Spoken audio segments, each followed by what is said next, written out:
Long before Troy Davis, there was George Stinney, a 14-year-old child who was executed in the state of South Carolina, 14 years old, the youngest person to ever be executed in our country.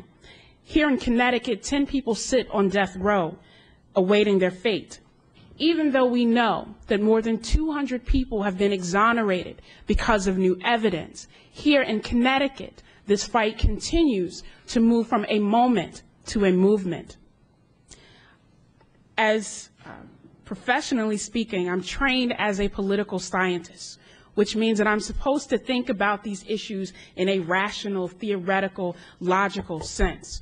But in February of this year, I moved from that sort of objective, detached perspective to understanding why this issue is so deeply personal. When I would post things on my Facebook or send out tweets about Troy Davis, invariably someone would always say, maybe you would feel differently if you had lost a family member. Maybe you wouldn't be so liberal if you were touched by this violence. And in February of this year, my family lost my 21-year-old cousin to gun violence, shot down by a 19-year-old who stood over him as he begged for his life, surrounded by 300 people. In that moment, and seeing how his mother dealt with this, I understood why this movement is so important and, yes, so personal. Through his mother, I learned that when we lose people, the thirst for revenge will never honor their lives. Through her, I understood that the best way to honor those loved ones that we have lost is to protect the lives of those who remain. My mother actually, April 11th of this year, when we found out in March that my brothers had another execution date, it was something that just came over my mother, and she said that she couldn't go through this again. My mother actually went to the doctor on a Monday, and the doctor gave her a clean bill of health, gave her a perfect EKG. He actually even took her off of some of the medication that she was on. I talked to her at 12 o'clock that Tuesday. She told me she was doing fine. My sister said that she came in her room about 2 o'clock and laid my niece down and said that she was going to sit down in the chair and go to sleep. My nephew came in the house at 2:30. In between 2 and 2:30, my mother sat in the chair and she passed. When they took her to the hospital, they did an autopsy. They said that it was no heart attack, it was no blood clot or nothing. They said she was in a clean bill of health. They said the only thing they can see that she died of natural causes. And my mother said that this was something that she could not go through again. But my brother, he still maintained his innocence until his death. And he told us that he wanted us to continue to fight to clear his name, continue to fight to bring down the justice system, and to show the injustice that was put into his case. He didn't have DNA evidence in his case like most people did. His DNA evidence were the witnesses that recanted their statements. But the state of Georgia made a mistake, and they couldn't go back on that mistake, and they went forward with the execution of my brother. And I'm here today to let the state of Connecticut know that an eye for an eye, that's not the way to go. God said, vengeance is mine. We're not supposed to be the judges. God is the judge. And by my Officer McPhail's mother, she often said she would only find closure, she would only have closure if the state of Georgia execute my brother. She said that's all she wanted, was for Troy Anthony Davis to be executed. The night my brother was executed, the Carolina Times actually went and interviewed her and asked her, did she find closure? Her answer was no. She still didn't find closure. Even after she said the only thing that would give her closure was the execution of Troy Anthony Davis, they executed him, and the officer's mother said she still doesn't have closure. We actually thought we were going to win. We really did. While the death sentence, the execution date had come down for Shaka Sankofa, some people had gone to Houston to do some organizing there. We stayed in New York City. And as the date came for his execution, of course, we did the usual filing of last-minute appeals, and we're standing and did a major mobilization right outside of Port Authority. That's the center of New York City. You all know that. And we're there, and we know with all of the information that we're going to hear someone with some reasonable understanding, with logic flowing through their mind, to intervene and stop this execution. We knew that. We were wrong. How we felt that day when we had to look over the ticker and hear over the phones that Shaka Sankofa was executed. And his last words were, "You are killing an innocent man." I never thought I would feel that again until Troy Davis. Same thing. Same things. We know that there is a national pattern. We recognize that this is an issue that dates back far beyond what we're looking at now. A researcher by the name of David Jacobs, in fact, connects some of the dots of states with deep histories of lynching now using the death penalty as a new form of Jim Crow justice. The research shows that in areas, in cities, in fact, where white people used lynching as a way to enact justice regardless of law, they now do it through law, through the courts, the capital punishment. So we have a history there that is very recognizable. But we also have to recognize that we are looking at some very clear messaging that this country sends on a very consistent basis. The judge talked about how this country responds to foreign problems and the way the policies are developed and the actions. When we send military overseas to kill people in other areas, and that is how we are defining international justice, we cannot be surprised when our people are being executed in the States here and being told that that's justice as well. And I had to do it that night. I couldn't tell you basically after that, because since that night, I've been living in a fog. Every day, every night, I walk through a fog. You might see me smile. I can talk to you. We can laugh and anything. My life has never been the same. It will never be the same. But you have to, in the city of New Haven, if you don't say anything about something that happens, you will not get anything done. I had to stay on the police and let them know my son mattered, because at that same time, a few weeks later, the Pettit family lost loved ones. And I could not understand when a black child dies in the city. You see it on the news maybe once or twice. You don't see anything anymore. You don't see any funerals, you don't see any updates, anything like that, unless you read the paper or as word of mouth. After that, I got mad. And I said, you know what? I want this person dead. I want him dead. He took my son. He didn't ask permission. Kill him. And I'm going to do everything that I can to make sure they get him. It took 2 years to find him. But in the meantime, I had to think and realize I didn't like the feeling of somebody taking my son. So who am I to take somebody else's life? I have to live with that for the rest of my life, knowing that the person that took my son, that is one of the worst things that can happen, is to live with something knowing that you took a life. That's punishment right there. So what I did was I said, you know what, God gave life, he takes life. He gave my son the opportunity to know, and a lot of people don't know when their death is coming.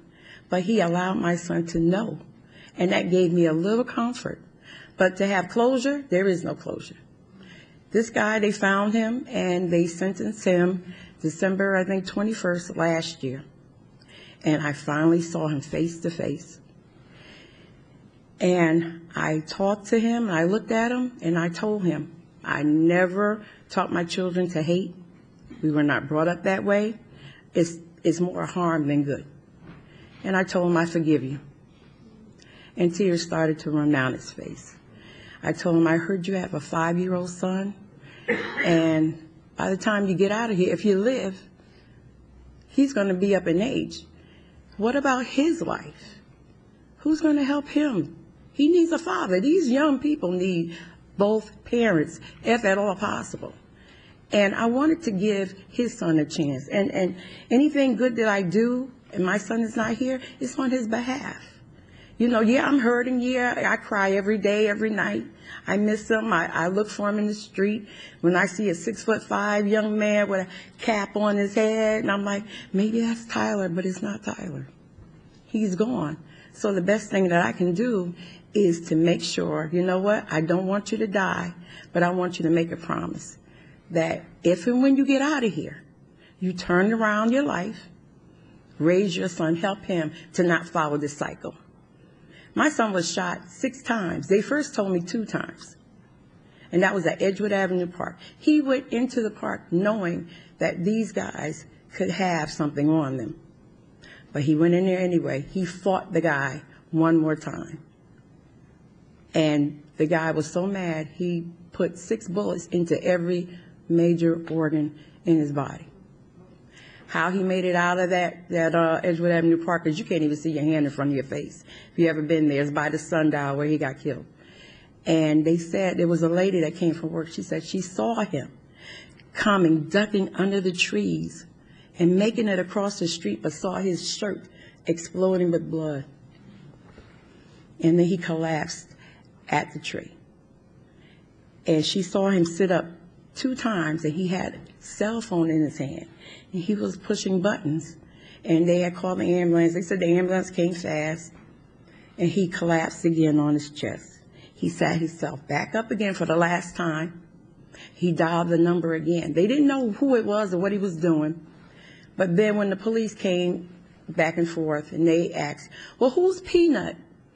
And I'm like, I'm Peanut. That was his nickname, because as he got taller, I was getting shorter than him. So I said, I'm Peanut. And they said, well, ma'am, we hate to tell you, but you were the last 2 numbers that he had called. Thank you. I will discuss that, but let me start off by saying that I've heard people say, I am Troy Davis. And I appreciate that, and sometimes it infuriates me. If you mean it, I appreciate it. But I'm not sure we all mean it. I say I am Troy Davis, and I say that because this nation accepts a lie, and that's the notion that a little bias, a little discrimination is fine, that black bodies and black lives are expendable for that lie. Now, in 1987, and many of us will talk about Supreme Court cases that deal with the death penalty. But in 1987, there's a Supreme Court case that we all should be very familiar with, and it's the McCleskey versus Kemp case. And this is the case where the Supreme Court put in its decision that it's okay to have a little bit of bias. It's okay to have a little bit of discrimination. It's okay to do that. And the reason that they did that was, if you actually dealt with the bias and discrimination in the death penalty, you might have to deal with bias and discrimination and everything else that we do. And so moving forward, this nation is actually, the highest court in this nation has actually said, it's fine, unless you could actually prove that someone or a system intended to do so. So if they just happen to be doing it, and you can prove that they just happen to be doing it, like they did in that case, where they did the research to demonstrate to the court that there was bias, there was discrimination, that's fine, because the value of blacks and brown people in this nation is not that high. And so I think going into the legislature in 2009, the movement here in Connecticut, I think, was at a point where it wasn't really moving. And I had made a promise to people during my campaign that I was going to operate a little bit differently. And I heard, I think it was Lumumba earlier talk about, or maybe someone else, talk about, we do not believe we can win. And that's where I saw a lot of people around this issue. And now this issue was important because it's always been an issue important to me. It was an issue of importance to my predecessor in the General Assembly, who I saw walk in earlier, Bill Dyson. And I just kind of felt like people thought we couldn't win. And I don't believe that about too many things. I think too many of us think things are impossible when really maybe they're not that probable. But that changes the way you should look at those things. Those things which are impossible, you have to stop asking questions. You don't have to do anything. You can just stay where you are. But when they're improbable, you need to ask different questions because there is a solution. So when I got there, I said, we're going to do this. We're going to take care of this death penalty. We're going to get rid of it. And people, quite frankly, thought I was off my rocker because I was a freshman. And freshmen don't do the death penalty. You know, you might talk about something like a community alderman or a local legislator, you know, even though you're on the state level, you don't do the death penalty. But my promise to people was this, and it came out of the whole thing that Obama was talking about with hope, and everybody's talking about hope, and I said people just don't get this hope thing. So my campaign actually became about hope, but a little bit differently. I said, you know, beyond hope, there's this thing called belief. And my mission and the mission of the people around me is to give people a reason to believe again. So I necessarily picked up this issue of the death penalty. And so the question, I guess, before me is, what's the direction we're going in with this death penalty legislatively here in Connecticut? I only know one way to go, and that's forward. I plan to get it done then, and the history said that you don't get it out of the House and the Senate. Well, we did. And we got it to the governor's desk. And guess what the governor said? She said the same thing that the Supreme Court said in 1987. A little bit of bias is okay. A little bit of discrimination is okay. Because those black bodies really aren't that important. And so she actually said, I recognize that people have this issue, but I don't really see it as an issue. I don't even think that we need to do anything to this death penalty, because there had been a call for her to propose some changes to the death penalty. She said, I think it's actually workable. I think it's workable when you know that there's bias. We had presented her with a study done by John Donahue out of Yale demonstrating the same thing that they had demonstrated in the Kemp case, and that was fine. And then people celebrated that the governor had vetoed our bill. And what they were celebrating, if you think about it, was that bias in the system. This is a problem for me. And so for me, I don't know what else you do besides keep fighting to abolish the death penalty. And so I go around and talk about this, and I don't have much to offer to people except that I'm going to fight, but I have something to ask of them.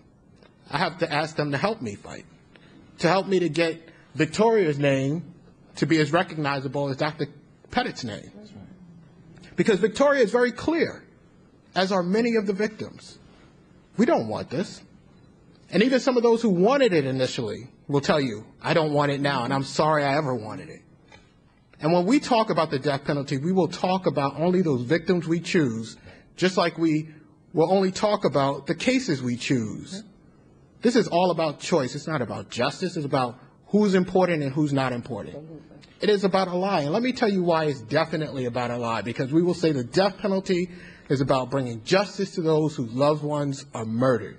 Well, it doesn't even apply to murder for the most part.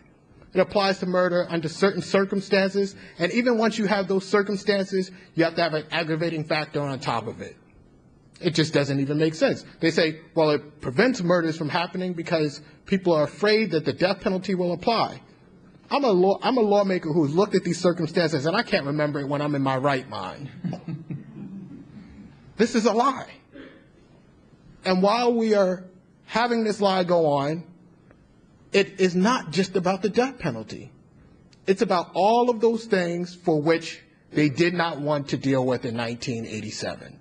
It is about the fact that our laws have woven into them injustice. We see the image of the Lady Justice with her blindfold, and her sword, and her scale. Well, for me, I look at that and I see something different than other people see. When I see Lady Justice, at least for me, I know that she doesn't just wear that blindfold. I know that sometimes she lifts that blindfold. And I know that those scales don't just balance the way they should. And I know that when she swings that sword against people that look like me. How can you stand and allow that to be the case? And so everyone who is a legislator needs to do what our job is. Our job is to provide safety and security to people. You don't need to kill people to do that.